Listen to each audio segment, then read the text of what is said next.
Good morning or afternoon, everybody, depending where you're calling in from today. Want to thank you for joining us for our monthly technical webinar. This month's webinar is titled Analyze, Collaborate, and Win, Crush Your Project Reviews.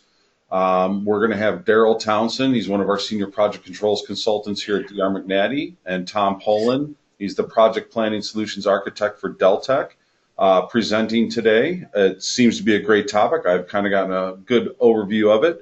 Before we get started with the presentation, there's some housekeeping items we'd like to take care of first and foremost. Phone calls. All of the lines are muted today. That's because we are recording this webinar. We'd like to preserve the quality of the audio for the people that cannot make the presentation today. If at any time there are any questions, there is a questions box in your GoToWebinar window. You can submit your questions, and time permitting, we're going to try to get to as many as possible. If we cannot get to all of the questions, we will be sending a follow-up email to all of the attendees today and the registrants who cannot make the webinar. And in that follow-up email, we're going to include a copy of the presentation, link to the recording of the webinar that you can share with colleagues, and also a question and answer sheet with every question that comes in either online or offline. We're going to get started with today's presentation, and we're going to turn it over to Tom Poland from Deltec. Cool. Thanks, Dan. Pleasure to be here today. And this is going to be, I've really been looking forward to this. This is going to be a very special episode today. Anytime you get Daryl and I on the line, who knows where it's going to go, because today what we're going to be doing, after setting the stage a little bit, is we're going to be doing a project review of a project that Daryl's been working with, and he'll tell us more about that project in a little while. But I do want to emphasize, and this should be a lot of fun because it's unscripted. It's not, I haven't seen the project. I'm going to be playing a certain role of the customer. And Daryl is going to explain to all of us today how that project is, what they're planning on doing, how they're addressing risk, and some other things as well. So it's going to be a good time. I'm excited about it. Daryl, why don't we have you go ahead and introduce yourself, and then I'll talk a little bit about my background, and we'll get into the slides.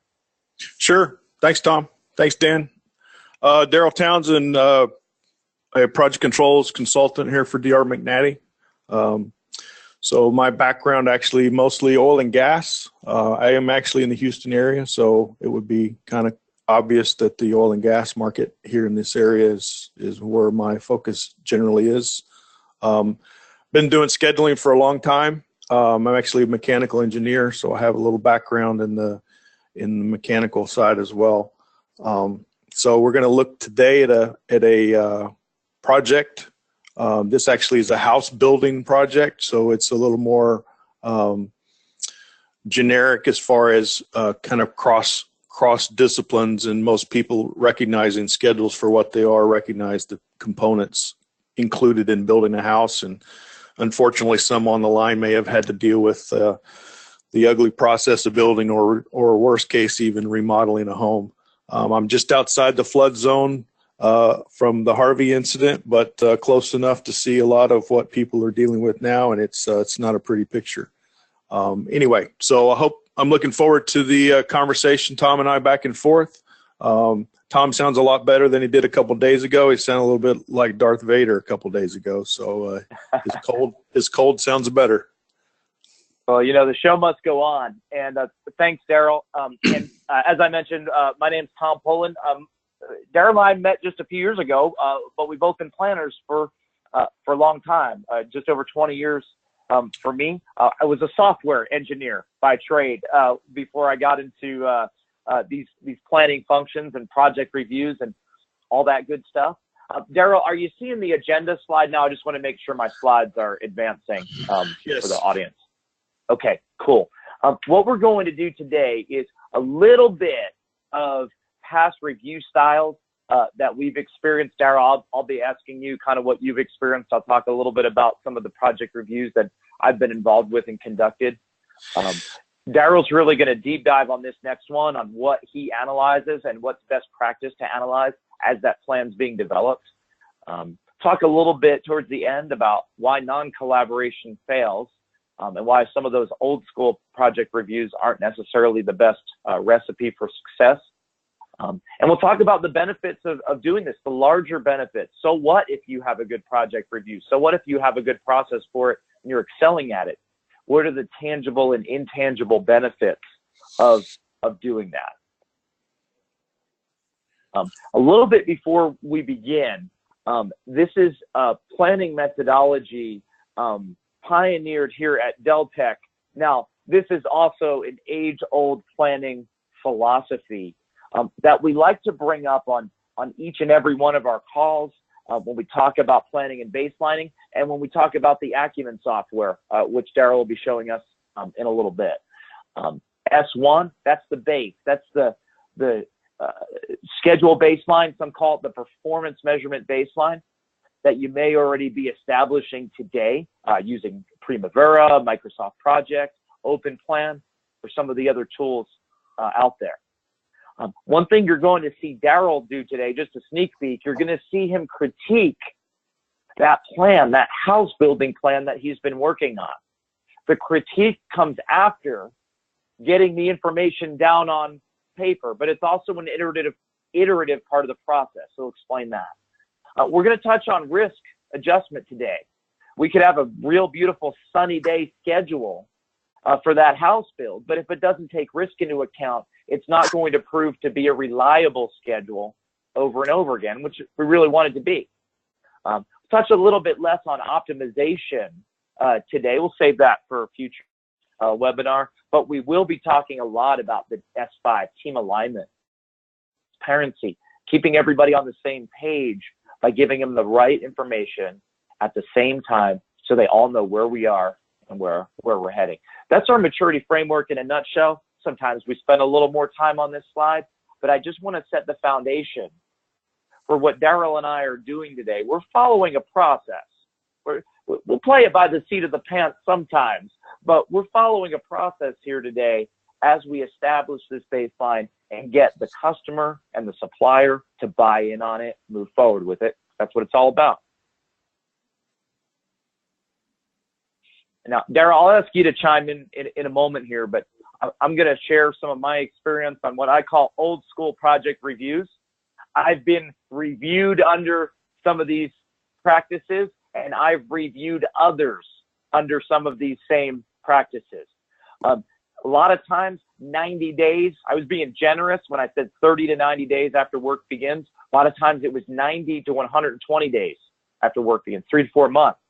Now, if you're thinking that's a little bit late to review a plan, you and I are thinking the same. And with that, there would be rules of engagement. There would be data that was on limits and data that was off limits for those program reviews, really in an attempt to keep it concise or to keep engineering discussions from breaking out.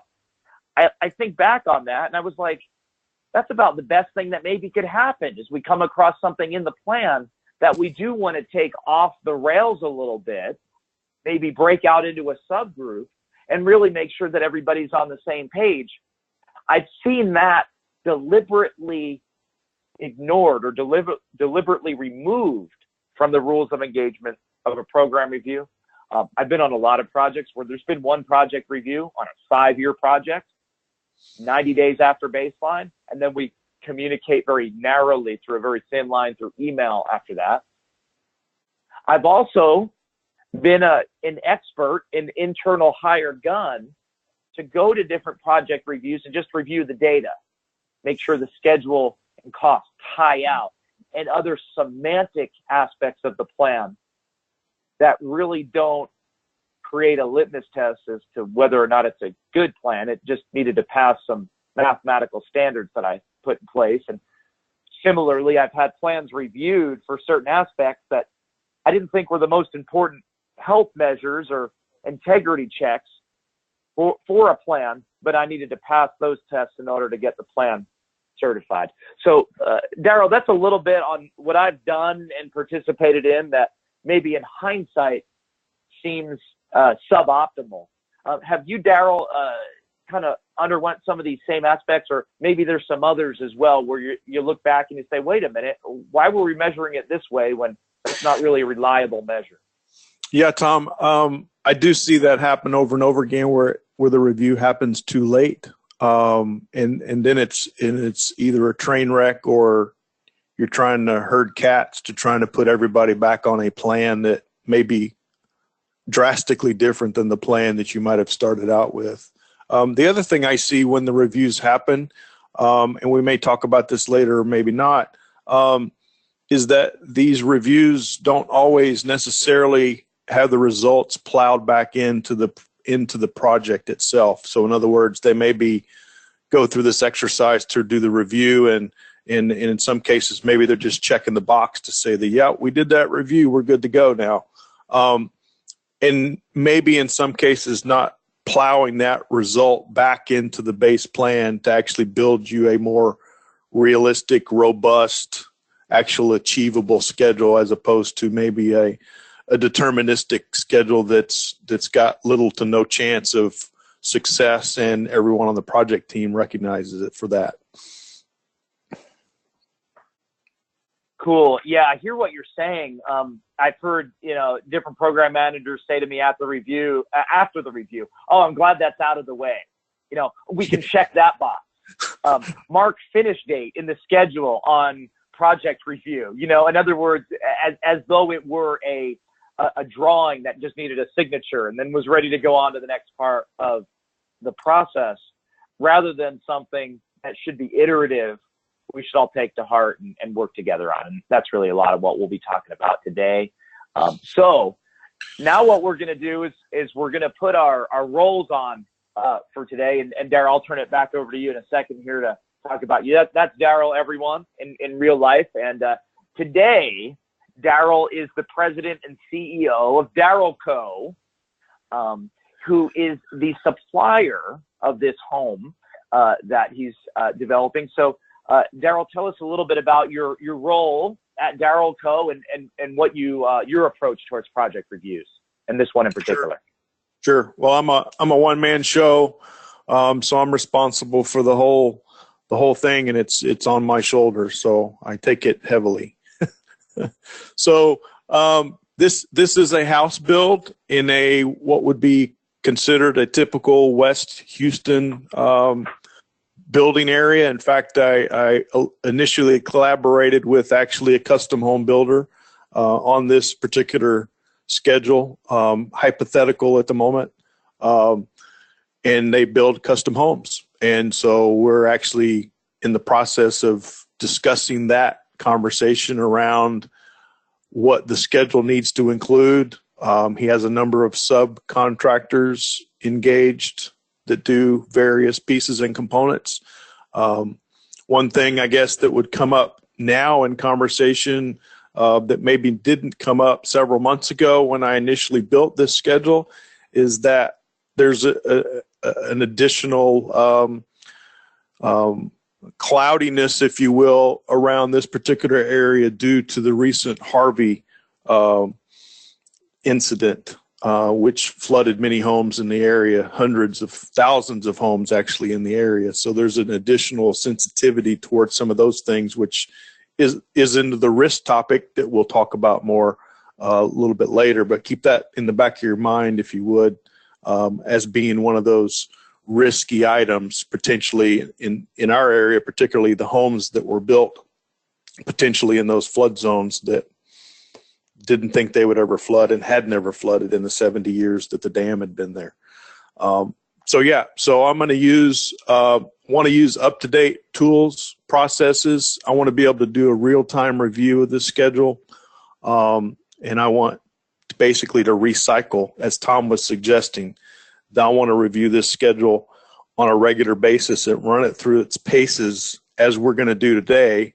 I want to be able to do that on a regular basis. I'm not going to do it one time, check the box, and turn and look the other way. I want to be able to do this review on a regular, frequent basis. As I get updates from the sub, I want to be able to review his schedule to understand what changes he's making that could impact changes to the overall plan. Does that kind of get us where we want to go, Tom? Yeah, yeah. So let me go ahead and pull up my customer page here. That's me, for better or worse. That's me on the left-hand side in my Deltec shirt, and I'm Poland Tech. I'm the customer of this house, and I do want a project plan. And actually, Daryl Coe has me pretty excited about this because I am, what some people consider to be a demanding customer. I want status of the project. I want to know that the supplier is addressing their plan, keeping their plan current, and is addressing risk preemptively and proactively. And frankly, that scared some suppliers away. They felt that those requirements have been burdensome to them, and I don't think of them as burdensome at all. I think of, that's part of running your show, is keeping your house in order and understanding where you are and what your risks are. And then, occasionally sharing that with me, maybe, once or twice a day, or, maybe just once a week. I just want to know that you've got a plan, you're working the plan. And when there's problems with the plan, you're prepared to communicate and address them. Now, I know that, that can be more complicated than it seems. And I might need to support Daryl Coe in some things that are outside both of our control, like some of the risks you managed. But I don't see this, and maybe I'm a naive customer, but I don't see this as an intense requirement for a contractor that really has their ducks in a row. So I expect quality to build into the plan from day one. I expect a series of refinements will go in as we learn more about the work and the site and the particulars of doing business. But I want to see it run and managed well. I'm not going to dictate how that gets done, but I want to see that it's there. Back over to you, Daryl, for a little more detail on your planning approach. I like your motto too. Sure. As I kind of mentioned before, hinted to it, this schedule is a live document. And so depending on your project, you may have one scheduler. I've done reviews and been on projects where they could be 10 or 12 schedulers in various locations, in some cases separated by many time zones. And so that schedule is live. And so you have a few people's hands in it constantly. So it's changing. Some of those changes may be planned changes, and some of those may be accidental software type changes, whether or not a keystroke ended up going wrong. So what I want to do is I want to be analyzing and optimizing that plan. I want to be looking at it, picking up those changes, and I can do that inside Deltec Acumen, looking at forensics. I can pick up every change that happens. So I want to avoid some of these things, and I'll describe those there on that screen. So the lags, open ends, and then maintaining proper logic density. One of the arguments or pushbacks on the lags, my schedule is not detailed enough to have true finish to start relationships. I need to include lags. Or another plan is, well, I've got more detail in a spreadsheet over here on the side that is represented in a summary level at my schedule. Okay, so let's work through those lags and figure out what they are. Lags become a real problem and struggle in the actual risk analysis, and there is a tool inside Acumen that allows us to actually convert those lags, so we can take some of that problem away from us. I'm also interested in making sure the right details in the schedule. So those things that do need to be detailed out, if these long duration activities don't have any detail on them, I don't know that I necessarily believe some of those long durations and really what involved. How did you come up with 40 days? What makes up that 40 days? Unrealistic float values.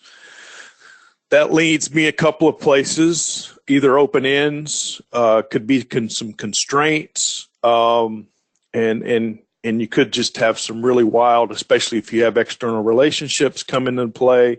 Some of the float values can be crazy. And really I want a smooth flowing, basically from the data date to the end of the project, and to be able to flow in some method and not have gaps or spaces where you would expect to have a constant critical path. And then I want everybody on the team to participate. I've been in situations where you had a key person or two basically build it, the schedule in a vacuum, and immediately what happens is you have a dissent from the project team saying, well, that's not our schedule. That was a schedule that you built. And really what you need to do is produce a team effort so there's team buy-in. Otherwise, you're going to be fighting a losing battle for the life of the project, trying to convince team members that what you've put into the schedule from a logic and from a duration standpoint is actually something that's achievable and manageable. Cool. All right. Real brief, because I'm dying to get into Daryl Coe's project review here. Here's the Polentech review approach. We firmly believe that if you have a good plan, you're really giving yourself the likelihood to complete that project successfully, on time, all budget. Daryl Coe, I'm only going to ask you folks one question today when this project review starts. I'm just going to ask it now. Show me how you plan, manage, and execute this project. The ball's going to be in your court for the first minute. You've even asked to have this early. I wanted it at 90 days, and you said we're going to have this before we snap the baseline. So when I turn it over to you for the project review, you're not going to hear me ask a lot of questions. I might ask you to clarify some things, but you're going to show me that you conduct your orchestra, and I'm in the audience. So rather than me trying to manage your resources and telling you how to get the job done, that's what you and your group are an expert at. Like I say here, self-govern, identify and mitigate your risks, but communicate to me before small problems become larger surprises. I like birthday surprises. I like surprise parties, things like that. I don't like project surprises. Those cause everybody a lot of heartache. Now, you know that, and I know that, so that's why you know up front, and you have the expectation up front that we'll all communicate sooner than later. However, the ownership, this is a very important one for the customer here. No matter how bad the news is, no matter how big you say the small problem could become, my promise to you is we'll be collaborative every step of the way. Even on those rainy days, we're going to be collaborative, not punitive. Otherwise, you're going to be very hesitant to bring up small problems in the future because you've felt the punitive pain from past experience. And we don't want that. We want to solve problems together, not avoid problems or avoid communication due to fear. Let's see. We agree on a couple things here. Man, I'm dying to get into this review. Good planning makes sense. It's a team effort. We've been through these. Transparency and collaboration. This won't be an interrogation. As we talked about earlier, I don't want ground rules of what's on and off limits. If something needs to come up, it needs to come up. And it's not a pass-fail event. In fact, it's a long-term conversation that we're going to have about the health and then maybe ultimately the wealth of the project. So what I'm going to do, Daryl, is you should be able to take the screen now. We're going to switch over. We're going to go into the program review, project review mode. And Daryl's going to do it live, unscripted, in the Acumen software, and show us what he's got so far, and might chime in with questions along the way. All right. Let me see if I can do that. Let me let me try to push it over to you. Okay, you got it? I got it. All right. For those Yep, good. All right. Yep. Maybe for those that have not seen this before, this is actually Deltek Acumen. This is the home screen or the main screen, project screen.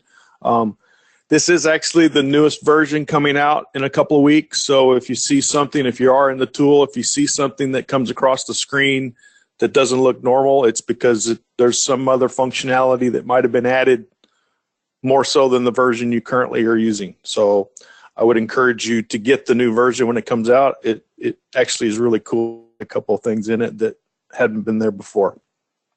So here's my project. I've actually already imported the schedule.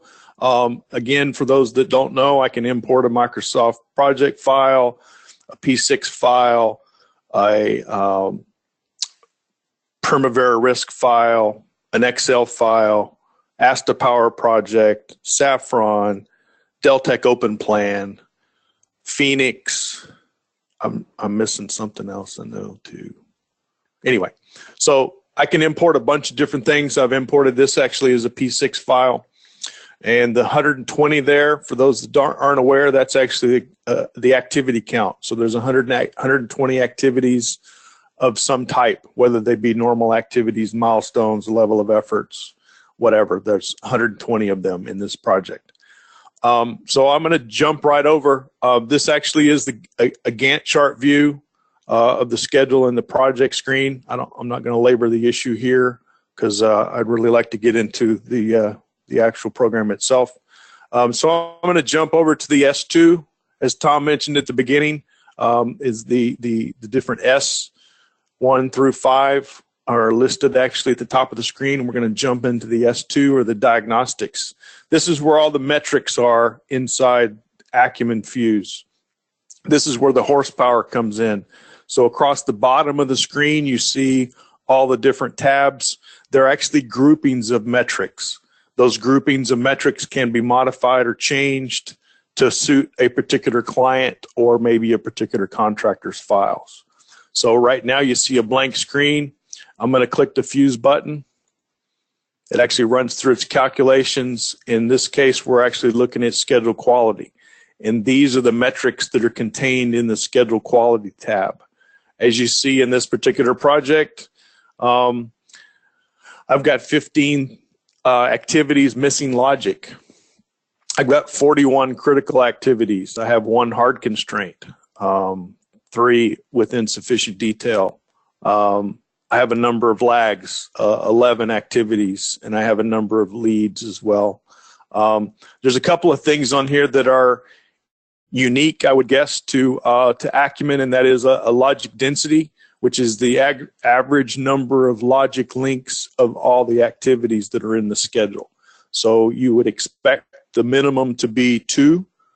So you would have 1 predecessor and 1 successor, unless it's open-ended at the first activity or the last activity. But 2, you would expect across, especially a large project, somewhere between 2 and 4 or 5, I think, is fairly comfortable. Getting more than that, then that means your average, again, thinking about it in terms of an average across the entire plan, something greater than 4 or 5 starts to feel maybe a little bit weird, a little bit maybe uncomfortable. The other thing here that I wanted to describe was insufficient detail. So this is actually looking at activities of a certain duration, in this case 10% of the overall project duration. So these 3 activities that it's picked out have a duration that's 10% or greater than the overall project duration itself. So what it's trying to pick out for you is the number of long duration activities. In this case, it's 10%. If we wanted to change that number, we certainly could. 10% feels about right. This project here is about 2 years long. And so, that's just what it is. Lags. It also picks up the lags. I've got 11 in this project, which I'm not proud of, but they're there. And then merge hotspots. That's actually taking the, looking at logic in a slightly different way. And it's actually looking at the number of predecessors coming into an activity.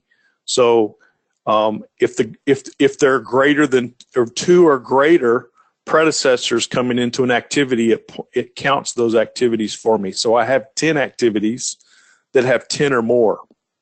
So that's just kind of a metric or a tool for me to look at to try to understand really kind of more the health of the project itself. I can actually go to it. Yeah. Daryl, customer question here from my team. We're looking at that score in the upper right-hand corner. It says 68%.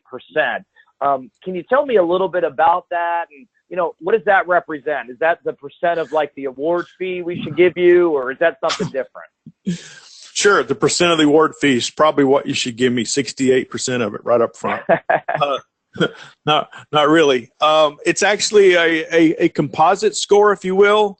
You can actually add or take away from the metrics that are shown in this particular screen, whether or not you want those to be included or excluded from that scoring.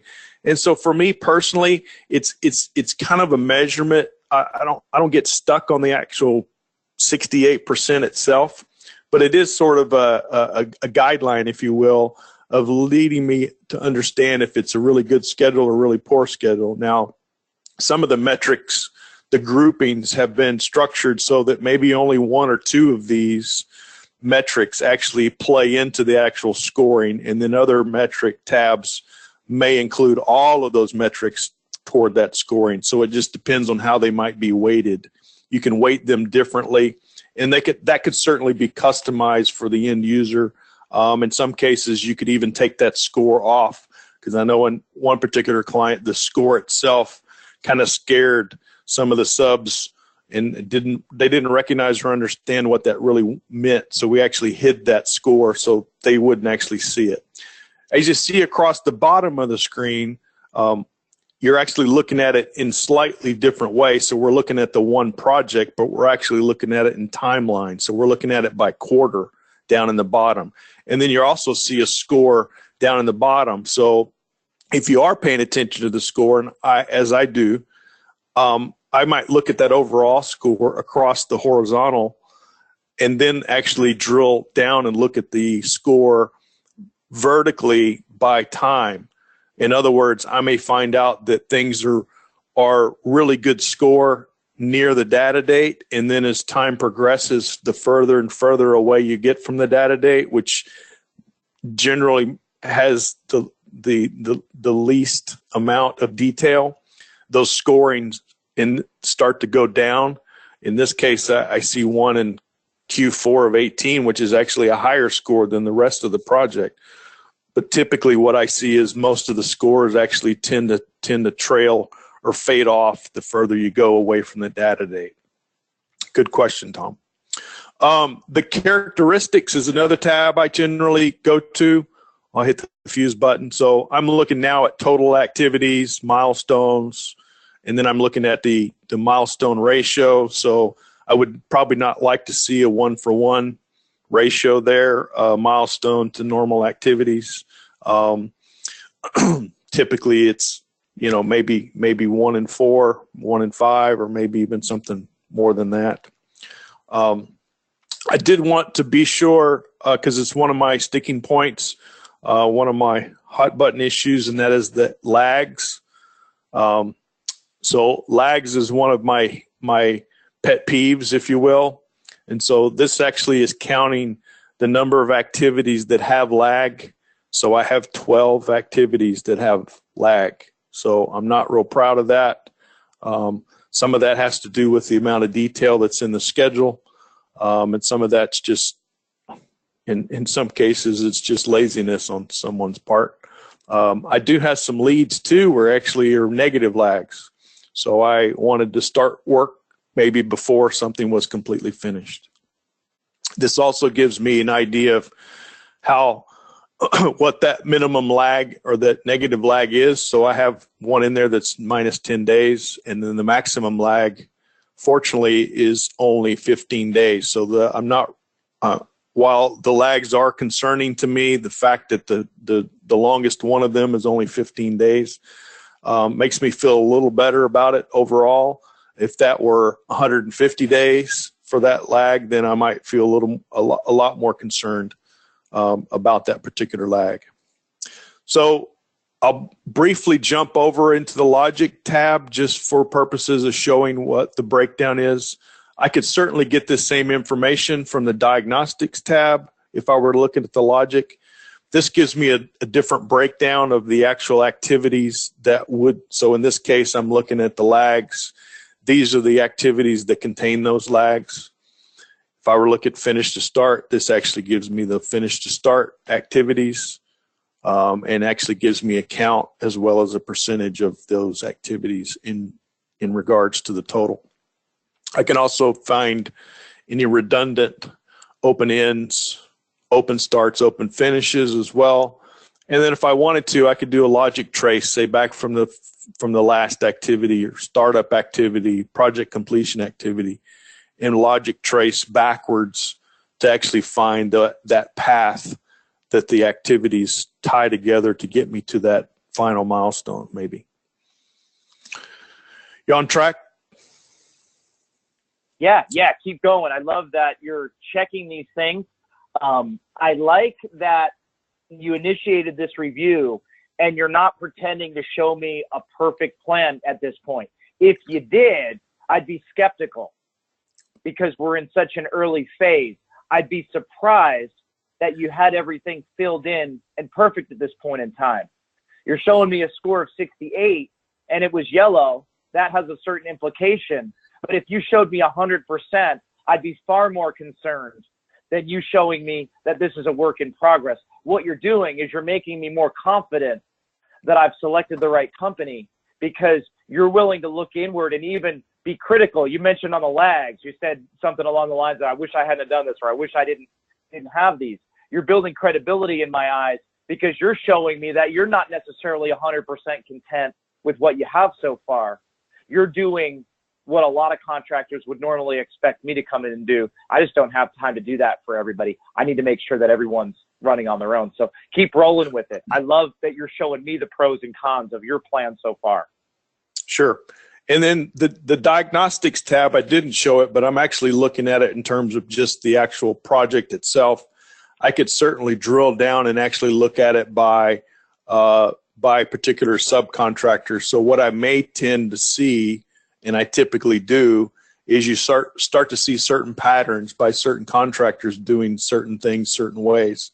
I may have a schedule that's coming from a sub that actually uses Microsoft Project.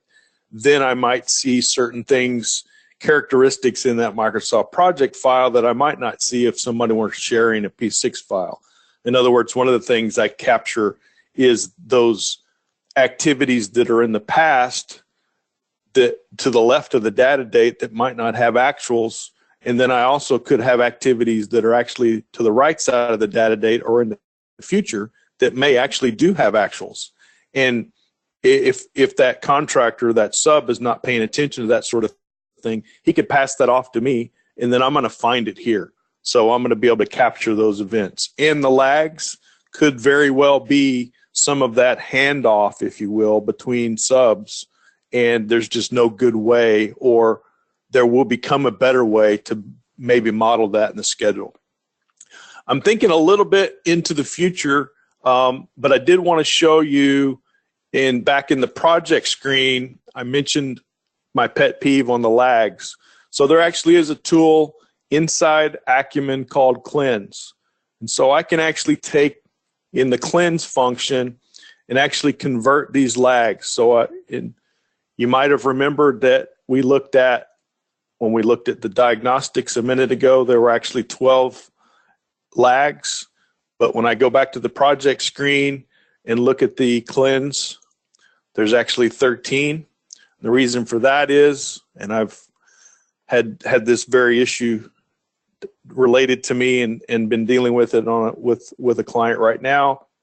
This is actually counting the actual physical lags themselves, whereas the other metric that I was showing you before was actually counting the activities with lag, telling me that there is at least one activity that has 2 lags connected to it, which is, I guess, is obvious once you think through that. But anyway, I just wanted to point out if somebody recognized that there was a difference in the number count, that would be the reason why. So I'm going to convert these lags. I have the ability to actually convert them, which will actually convert them to a task physically in the schedule. It'll describe that task for an activity name. It will say lag task.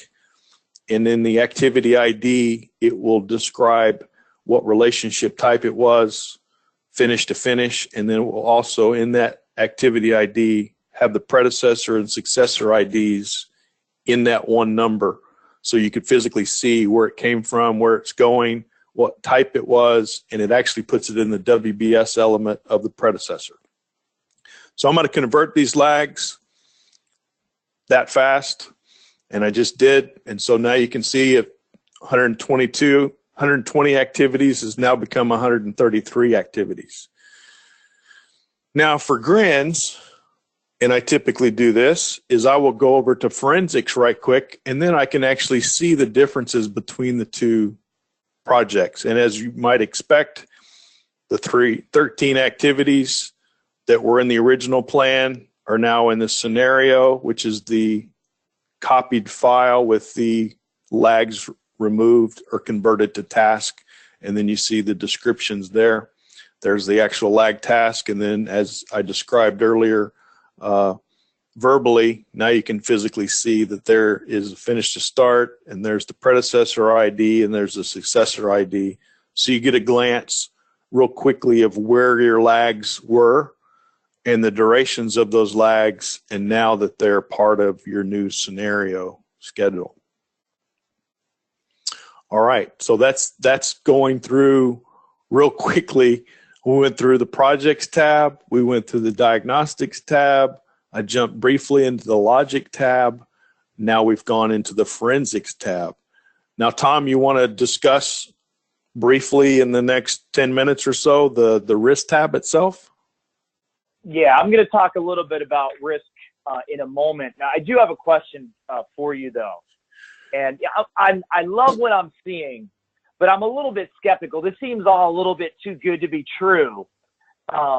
One, you initiated the review before I wanted it. You're showing me all these different checks, very invasive stuff. You actually had Acumen make changes to your schedule to get rid of some of those lags that you yourself said you didn't like. And now you went ahead and you're in the process of taking care of them. How much of what you showed me is what you're actually going to do every week? Just be honest with me. How much is what you're actually going to do every week, and how much was just to kind of strut your stuff for this project review? I'm going to do it every week. What you saw is what I'm going to do every week. And I mean, taking my hat off of Daryl Coe right quick. I have clients right now that have 20, 30, 40, 50,000 activity schedules, and I do this for them every month. Gotcha. And taking my hat off for a minute, I knew it, but I wanted to hear you say it. So yeah. What I didn't show on all of those tabs is a publish button.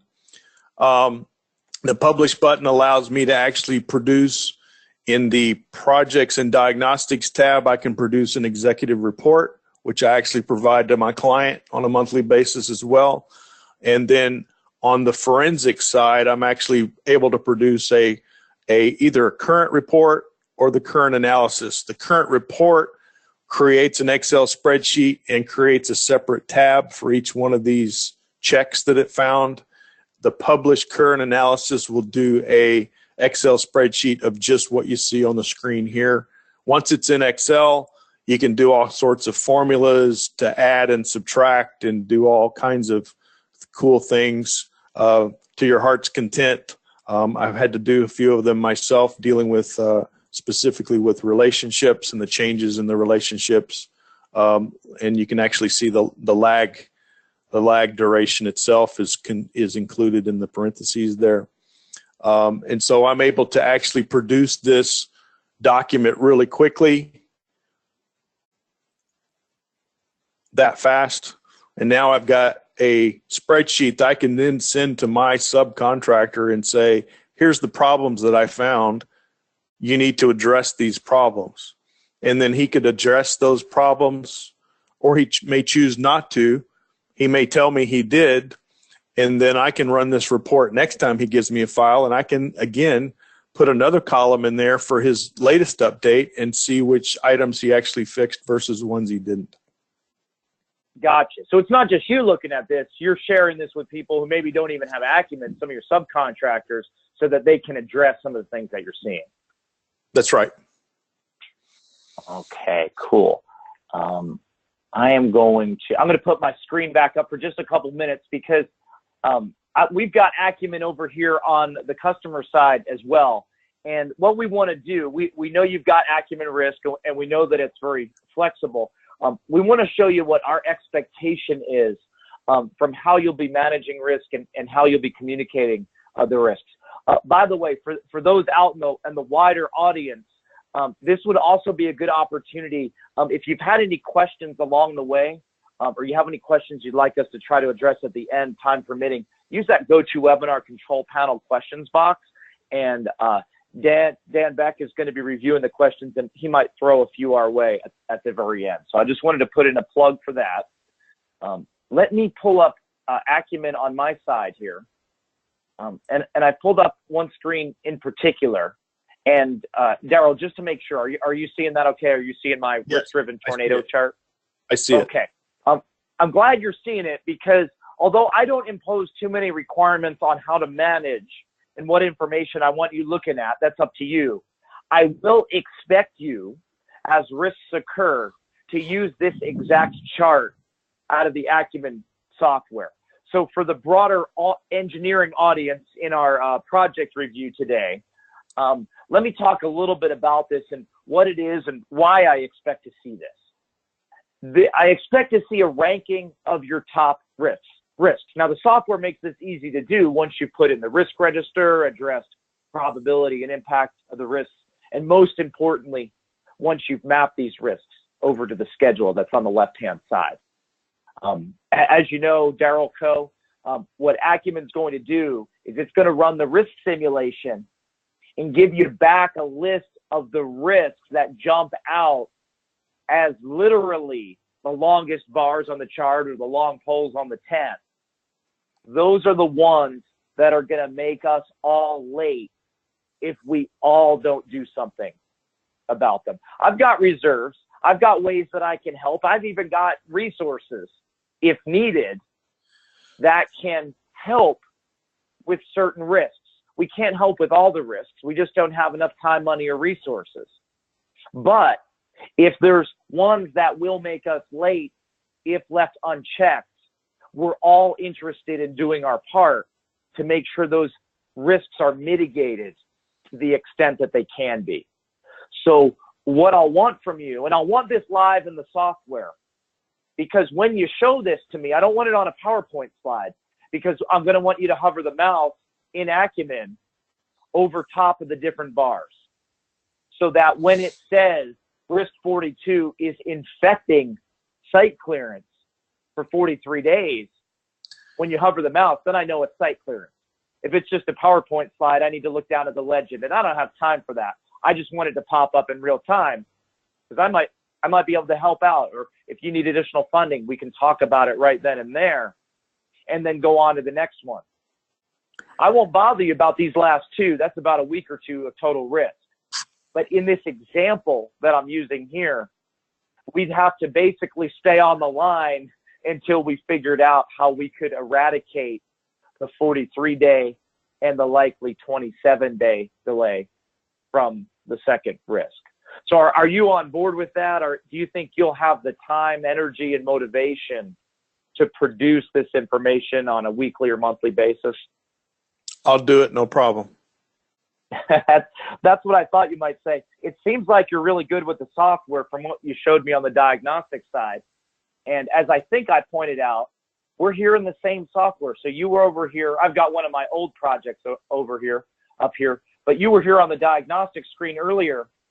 And frankly, I don't think it's going to break the budget for you to click on S3 risk, put in the appropriate risk factors that the system needs to do its thing, and then produce the kind of chart. I mean, you'll be moving these sliders around, you'll be mapping the risks into the different areas of the WBS, and then you're just about a minute away from having the information here. So I didn't think this was going to be a real big stressor for you, but I did want to emphasize my company's philosophy that risk isn't a four-letter word.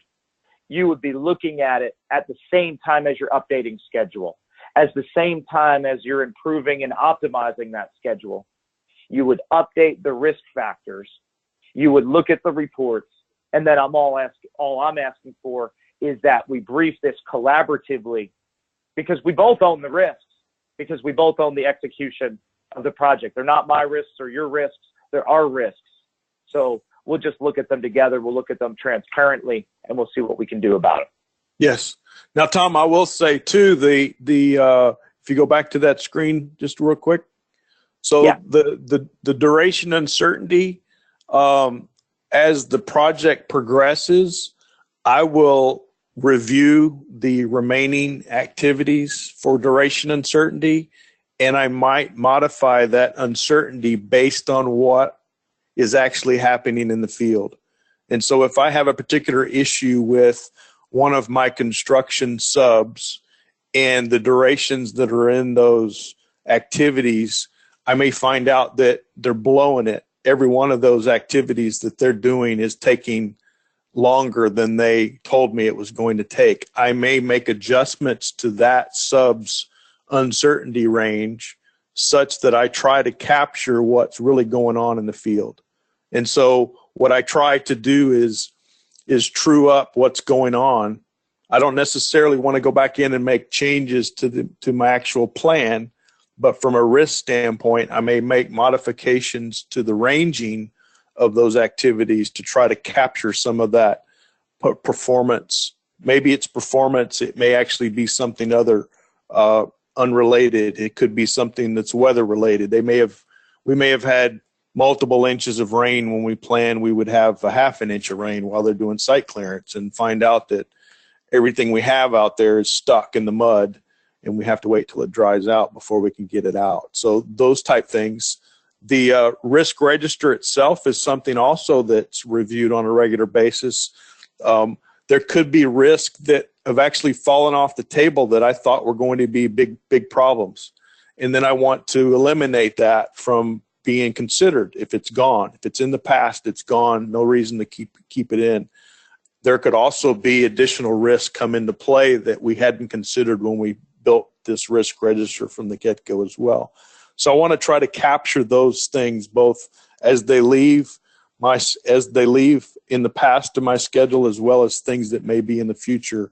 If the project slides longer than we anticipated, we may actually get into a different weather season than we anticipated we would be finished by. In which case, maybe my productivity rates actually decrease. Maybe, and I'm thinking of if I get in toward the end of the year, when I get closer to the holidays or colder climate weather, and I'm not sealed up yet with that house. If the guys are still working outside and it's in the 30s, they're not going to be very productive until they get that house closed in and get heat in there. So I'm going to expect a lower productivity rate, which may be either a risk event itself, or it could be actually modeled into the uncertainty ranges. Depends on how big an issue it might be. Gotcha. Good. Well, it sounds like you're being proactive and very preemptive about addressing risk, not shying away from it, but really thinking of it as part of the plan, because that's how we view it. Your risks and your forecasts are the same thing. One should be baked into the other so that you truly understand where you're going to end up. Let's just bring it home from a PowerPoint perspective here, and then Dan, I'll call on you to see if any questions have come in. Our final agenda item was winning. What you've done to me, Daryl, today is you demonstrated a stellar planning process. This is a real leading indicator to me of success on the project. Maybe I haven't worked with you before, and maybe you'll under-deliver in construction. I don't know, but so far you really demonstrated an ability to plan and forecast in a very thorough and comprehensive fashion. Looks like you're really going to deliver on your promises. Those who do, those who plan and then execute. Daryl, you know as I do, when you become equal parts contractor and trusted advisor, as we say here, depending on the industry, some industries, regulated ones, are bound to a competitive bidding process. But what have you seen, Daryl, in terms of loyalty to companies, to contractors who can plan well, and then deliver on those plans over and over again? Sounds to me like they'd be more likely to win work in the future with those same customers. What have you seen? Definitely. Yeah. And in some cases, particularly in some of the government contracting, they require some of these tools as part of their contracting language. So in some cases, you don't have any other choice, right? You have to provide some way of management or oversight to these projects. Yeah. The old expression we use is, thou shalt manage well, and then you've got to demonstrate how. Both on the government contracting side, which is my background, really every customer's expectation. Let's see, Dan Beck, any questions come in on the Q&A line while Daryl was running his brilliant project review? Yeah, there were a few that were submitted, and I'll go through those, and I'll let you guys kind of fight over who wants to answer them. The first question that was submitted, in Acumen for MS project schedules, how do you see if actual dates are after the date or activities prior to the date without actuals? I'll answer that one real quick. We've got a metric called wrong status, and it will pull those right out. We know that's a consequence of how Microsoft Project does its calculations, and we have a check right for that. All right. There was another question that came in is and this came in when Daryl was on, what scoring method are you set on? I'm not sure. The activity-based or the metric-based. The default, if you didn't change it, you're on the activity-based because that's the default. That tends to be a little bit more punitive versus the metric-based scoring method, which gives you partial credit. Just for the wider audience, that score, if you remember, Daryl's was 68%. There's configurable parameters behind that. We set it up nice as the default in the software. And by nice, I don't mean generous. I mean, we set it up robustly to where it's very non-accepting of problems in the schedule. But what that means is when you have a 68% score like Daryl did on this work in progress, it means that's a really good accomplishment. Daryl, I suspect yours was set for activity-based. Yeah, I don't remember actually even looking in, and to be honest, that Deltek the options now, the screen in the newest version is completely changed. It looks a little bit different, yeah. Different, yeah, gotcha. Formatted, yeah. All right. Gotcha. Rapid fire, Dan. We only have about 2 minutes. Any other questions you want to lift up right now? Yeah, we got two more. The next one is: Are risk events tied to specific activities in Acumen? Are they independent, or do they have the ability to do either or? All of the above. You can have independent risk events. You can tie them to activity. And let me add a third wrinkle.